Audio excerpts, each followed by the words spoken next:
Hi, this is Alex from phpacademy.org, back with another PHP tutorial for the new Boston. Now in this video we're going to be talking about MD5 encryption, or rather generating an MD5 hash from a string. Now if you don't know what MD5 is, I'll take a couple of seconds to just explain. MD5 is a form of encryption, and a hash is generated from a string that's given. And in PHP we have a function called MD5, and what this does is if you supply a string in here, it will convert this string to an MD5 hash. So let's take a look at a couple of examples. Let's create a string that might possibly be a password. So I'm going to give this a value of password. So our password essentially is password. Now if we wanted to encrypt this, we could simply echo out or create a new variable, say string hash, and I'm going to make this equal to MD5, and then in the bracket I'm going to supply the string data that I want to convert, or rather encrypt. Now I'm just going to come down here and echo out string hash. Okay, so now let's take a look at password, what it looks like with an when it's been hashed. Pass error in line 8, okay. Oh yeah, sorry, semicolon on the end of there. So let's refresh. Okay, so what you see now is the hash representation of the string password. Now, however much we refresh this, it's going to stay exactly the same. So let's keep refreshing, it's exactly the same. So we call this one-way encryption. This string, this hash, cannot be decrypted back to normal text. The only way we can do this is take an input and match it to the actual hashed version of the input. So for example, if you had a password stored in a database with this value, which we are going to come on to talk about in a minute and give a short example, if you had a password stored as a hash and the user typed in, say, Alex as the password, the hash for Alex wouldn't match the hash for this. Therefore, the password would be incorrect.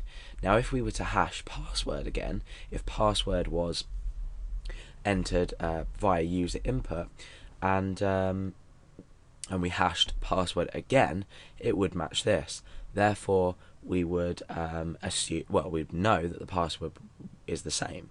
So if this doesn't make sense, I'm going to create a new file and I'm going to copy and paste this hash over into this file. Let's paste it in there.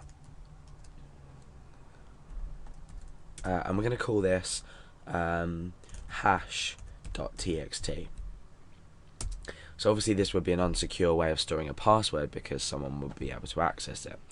However, what I'm going to do now is from index.php is I'm going to let the user enter a value. So we're going to create a form that allows a user to enter a value. Then when the form is submitted, we're going to open hash.txt, we're going to look at the contents, and we're going to see if the password matches. Bear in mind this is equal to password.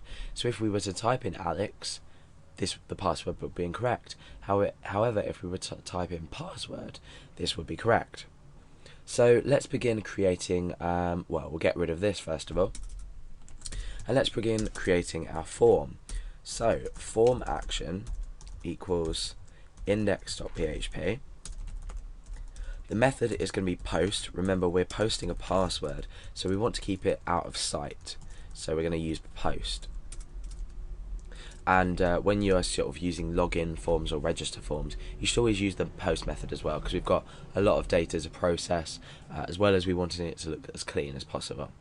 So now I'm going to create a label called password, or some text called password, and the input type would usually be password, but for the purposes of this tutorial I'm going to use text, just so we can see the text that we're typing in. And the name of this is going to be user underscore password. Okay, so let's break down a couple of lines and create a submit button, and the value of this is going to be submit. So let's just refresh the page and check that looks okay. Okay, so we've got the option to type in the password here. You can see what I'm typing, whereas if we were to use the password type, which you'd obviously always use for passwords, then we wouldn't be able to see the data. So let me just change this back to text. Okay, so the next thing we want to do is up here we want to check that a password has been entered into the box and the form itself has been submitted. So we do this, we start an if statement, and this here is going to be the block that runs if this is evaluated to true. So the first thing we need to check is if the input type has been set, therefore the form has been submitted. So we can say is set post user underscore password, and we're also going to check if the password isn't blank, so we're going to say is not empty, not a semicolon there, sorry, and then we're going to specify this post again, so user password. Okay, so presuming that the form has been set and the password has been entered, we're now going to echo out something just to confirm this to us as programmers before we continue to the next step. So let me type, let me just refresh the page first of all. Let me just type password in here. And I'm going to click submit. And you can see that we've got this little message, confirmation message coming back. However, if I submit it without any data in, nothing happens. So the user is going to have to type in a password. We could also, let's say, else here. We could echo, please enter a password. Okay, so obviously we're not going to be echoing out okay to the user. That was just for our benefit. Now the next stage is to set a new variable with this password value in. It's not necessary, but it just allows us to program a lot quicker. So we're going to say user underscore password. You can name this variable anything you like, and that is going to equal $_post and then user password. So we're just creating a shorthand way to reference this posted variable. If we reference this outside of this if statement, we may come across an undefined index error. So we reference this inside here. Okay, so the next thing to do is to open up this file called hash.txt, and we want to grab this value here and then compare it to the password that's entered. Now we're obviously not directly comparing it, because if we were directly comparing it, the user would have to type this password hash in. Or if we were storing it as plain text, we wouldn't have to do anything to it, because that would avoid the point of talking about MD5 hashes.